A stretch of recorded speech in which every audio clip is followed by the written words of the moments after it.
Hey, and welcome to Matt and Jess TV. I am Matt Rose. And I'm Jessica Bun Bun. We are here with our preview for Only Murders in the Building, Season 5, Episode 4.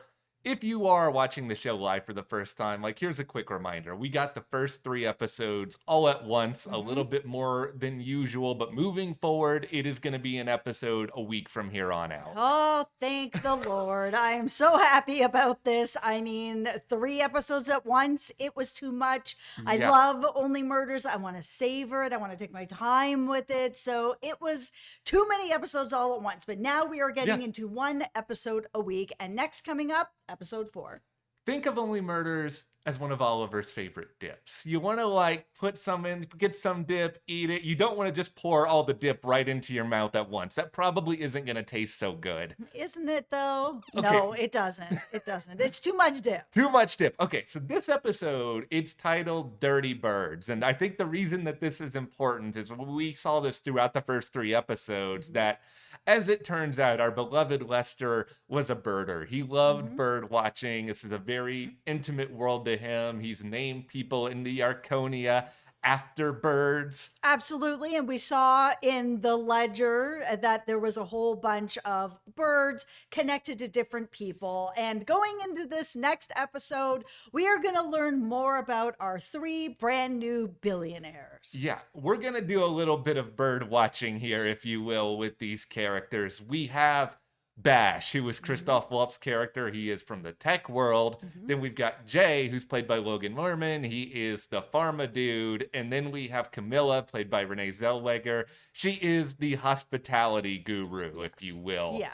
So who are these people? Why are they at the Velvet Room? And what connection do they have to Nicky and or Lester? Yeah, or even our trio, because we did see Charles is part of some sort of lab trial thing, and then we have Jay the pharma bro. There's something there. We're going to play into all these connections. We have so much to talk about here, but before we get into any of it, be sure to hit that subscribe button because Jess and I are here multiple times a week with all sorts of Only Murders goodness. We have reviews, previews, theories. We have so much fun talking with you guys about theories in the comments. And if you hit that subscribe button, you're just making sure you don't miss any other update we've got coming your way. Also coming up on HBO is the It prequel, Welcome to Derry, another great mystery show coming up. We will be here covering that as well. So hit that subscribe button and stick with us. And also, if you want more Only Murders in the Building chat with us, you can head over to our Patreon. We've got polls, we got chat, we got all kinds of stuff going on over there, and I'll leave a link for you below. Thank you guys so much for your support. That does mean so much to us. Yeah. Okay, we'll kick things off here because this is how Hulu is describing this episode. Snooping goes sideways when 3 billionaire suspects catch the trio and invite themselves over for an evening at Oliver's. Now, it makes sense that they were going to get caught because this was basically the cliffhanger. We had our trio down in the Velvet Room, hiding behind the bar. We had the 3 billionaires come in. Jay was right by the bar. We saw that he has the missing finger.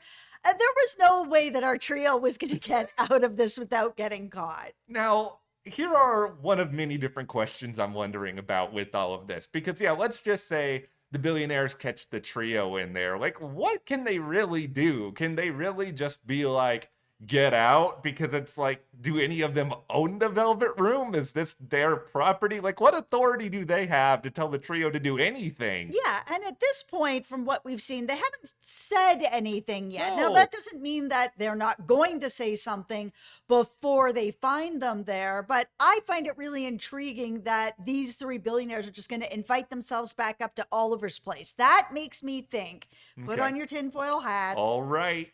That they will overhear something that they're not okay with, and they're going to be like, we're going to have a chat, and we're going to have a chat not here in the Velvet Room because who knows who's listening in. Yeah, I think there's a lot of assumptions that they can draw here, right? But here's the interesting thing. If we remember back to previous seasons, somebody was recording in Oliver's apartment. Is that still happening or not? There are a lot of loose ends with those recordings. Like, Right? all of this still seems to be connected to the larger big bad mystery that's been there from season 1. Yeah. Like, there is a chance, and I mean, that also begs the question of, like, is somebody recording in the Velvet Room as well? Like, is that still a possibility that's in play? I feel like it has to be that there's got to be over time that has to be something that's been put into place. I mean, originally it was the mob that was using this. Why wouldn't they be recording conversations that are going on there? Information is money, it is power, it is everything. There has to be somebody who's watching these conversations. They said the biggest deals are happening down there. Yeah. Everything that happens with New York is happening down there. Why wouldn't somebody be spying?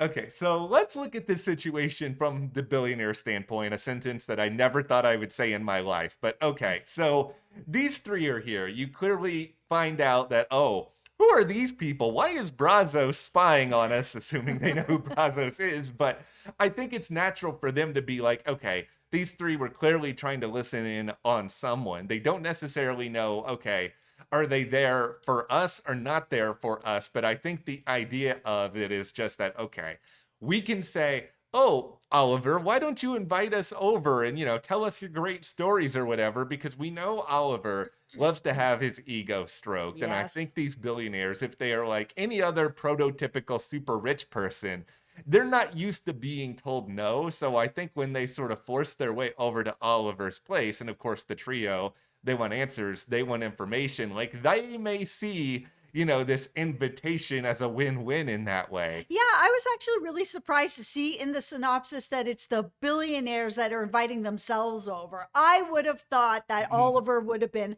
fawning all over them. Oh my God, these billionaires are in here. There's a little bit of fame that comes with being a billionaire as well. To have them up to his place, that's more stories for him. So yeah, I was a little surprised when I saw that was actually reversed and that the billionaires have invited themselves up there. That's why I think that they must think that the trio has overheard them say something that Yeah. they can't know. And that does raise the next big question. What are these three billionaires doing down there in the first place? Because it doesn't seem like there is some big soiree happening there unless all three of these billionaires are there extremely early. But let's Yeah, be there might honest. be. If you're extremely rich, I kind of feel like you're going to be fashionably late because you want to look like you got important stuff to do. To be fair, everyone that's going there is rich, so I don't know. It's true. It's true. But they may have other business that maybe the three of them are connecting at that point. Yeah, and I think that's the big question of, okay, well, why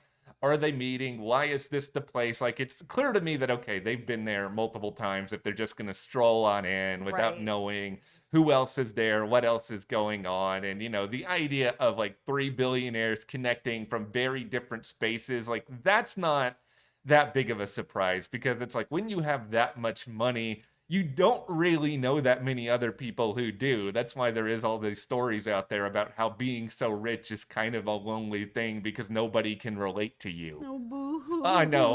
boo-hoo, you so rich, nobody wants to be your friend. But yes, it is true. I mean, who can you trust when you have that much money? It's Yeah. probably only other people that have that much money. And yeah, the pool is really limited. But since you do have these three billionaires that are from very different spaces of how they made their money coming together, I mean, they could be making even more money. So, I mean, there's got to be something that's going on with them. Okay, here's the next question here is that if they say something, these billionaires, that the trio over here, like maybe they think that, okay, we get them at Oliver's place, we give them some information, they get to be in our holy presence, like maybe that's going to be enough for them. But here is my question. At what point does one of these people be like, here is $500,000, go away, never speak of this again? Maybe somebody, like Bash, who is the tech person, is like, I will algorithmically place the Only Murders in the Building podcast to number one if you Right? just be quiet about all of this. Absolutely. I mean, if they think that they've overheard something, of course, they're going to try to throw some money at it. Yeah, maybe they'll try to throw a little more fame at it to Yeah. push up the podcast. There's a lot of different things that they can do to try to manipulate the situation. It's just whether or not the trio's really going to fall for it. Oliver, maybe, but the Yes. other two, maybe not. I think it all could kind of also tie into Charles because it feels like a lot of Charles's story this season is about, what is my real legacy? What am I doing with my Yes. life at this point in time? And we know that Charles was very successful on Brazos and he sort of clung to that fame for a long time. But it's Yeah. like, did that money really make him happy? Did that success make him happy? Like, I'm still not altogether sure on that. So I don't think Charles is going to be like, at this point in my life, yeah, sure, give me all the money because it's just like, what is that going to do for him now? Well, it's kind of interesting with Charles too, because he was going down this path last season as well, where it really started to be him looking back at his life and his legacy because he lost Saz and it was making him be really introspective with himself. And now this season that he has kind of put that to rest, he has said goodbye to his friend, that now it's just like he's feeling very empty. Oliver is now married and yeah, they're all still working together, but he's feeling very, very isolated at this point. He doesn't have someone he's sharing his life with. Yeah, he's doing the podcast, but that only comes up when somebody is getting murdered in the building. And outside of that, then, he's not working right now. He's retired. What is he doing and what is his legacy? Yeah, Brazos was so many years ago. Yeah. What is he doing for himself now? Yeah, and I think even presented with a lot of money, that doesn't solve a lot of his problems. So No. the next question here is simply, okay, so it's fair to assume that these three are all connected to Nicky in some shape or form. And it's just like, 'cause, he's one of the victims. But what is that connection? Well, that's the thing. And that's where I think that these three are a red herring, that their connection to Nicky is getting into the living room because he really is the doorway to let everybody in to this place where they can come downstairs, gamble, drink, and make these deals.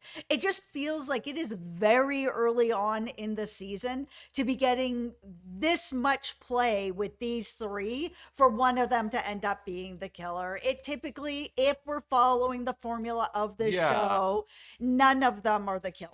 I think they're probably not the killer. Do I think they might throw like a red herring on top of a red herring? Like, sure, I can see something like that. Like, I'll put a tinfoil hat on here. I'm gonna assume that they have some sort of beef with Nicky. And I think one idea that I would come up with is like, okay, what's one thing we all know from watching Shark Tank for so many years? It's that billionaires invest their money in all sorts of really, really ridiculous ideas. And it feels to me like Nicky could have gone to them in the Velvet Room and like, been like, oh, I've got this great thing. I'm gonna make. Here's the scrub daddy. Yeah, he's gonna give them. Well, Scrub Daddy is actually awesome, by the way. It's It true, really it works. is. But no, he's gonna give them some sort of crazy idea. He's gonna get all this money. He's not gonna come through with it. Maybe he's too busy on his dry cleaning. Maybe he's too busy, celebrating living at the Godfather house. It's hard to know. They all get really, really salty and like maybe they don't know that he's gone yet. Maybe they're going to the Velvet Room because they think they're about to confront him.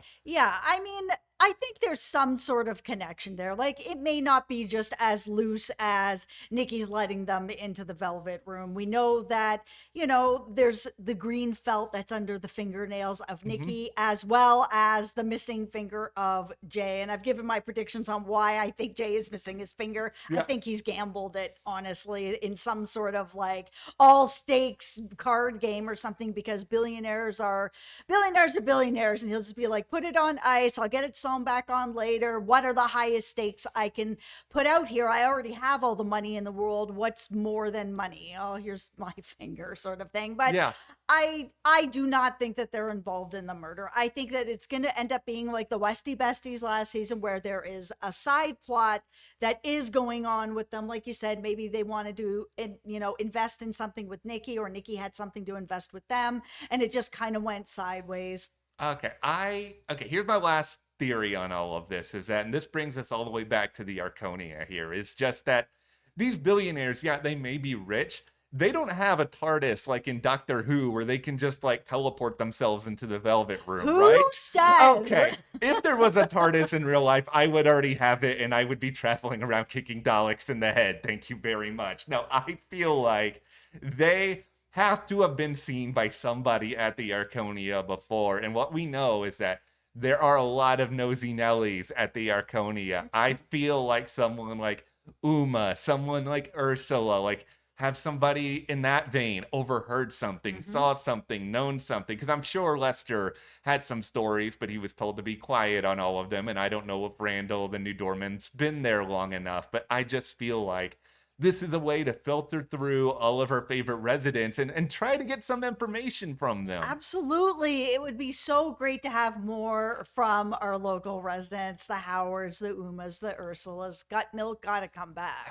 Please, please. I'm just really excited about what's coming up here just because, yeah, we do have a lot of guest stars. I know there are some complaints sometimes that this show gets overstuffed, but I'm willing to kind of Yes. see what these characters are like, what their connections are, if it leads to some other fun theories, because, you know, we will be back with so much more Only Murders in the Building, but this is our preview. Let us know in the comments.